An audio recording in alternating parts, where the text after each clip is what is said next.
Welcome to all. 34ാമത് LSUയുടെ athletics events രാവിലെ സെഷൻ അവസാനിക്കുകയാണ്.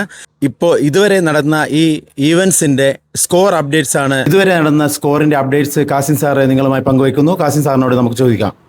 ഇതുവരെ നടന്ന 7 ഇവൻറ്റുകളിൽ നിന്നായി ഓരോ ദ്വീപിനും കിട്ടിയിരിക്കുന്ന സ്കോർ നിലവാരം: അഗത്തി 1 പോയിൻ്റാണ് നേടിയിരിക്കുന്നത്, അമിനി 13, ആന്ത്രോത്ത് 15, ബിത്ര ഇതുവരെ അക്കൗണ്ട് തുടങ്ങിയിട്ടില്ല, ചെത്തലാത്ത് 1 point, Kadmat 14, Kalpeni 1, Kavaratti 10, Kiltan 2, Minicoy 6. Okay, thank you.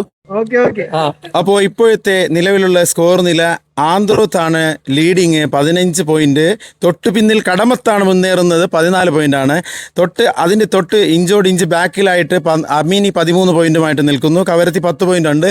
പക്ഷേ ഉച്ചയ്ക്ക് ശേഷം കളി ഈവൻസ്, അതായത് 100 മീറ്ററിൻ്റെ ഫൈനലാണ് നടക്കാൻ പോകുന്നത്. ലക്ഷദ്വീപിലെ വേഗതയേറിയ താരങ്ങൾ ആരെന്നറിയാം. അപ്പോൾ കാത്തിരിക്കുക. ലേറ്റസ്റ്റ് അപ്ഡേറ്റ്സിനായി നമ്മുടെ ഗ്രൂപ്പും മീഡിയ ടീമുമായിട്ട് കോൺടാക്ട് ചെയ്യുക. Okay, thank you so much.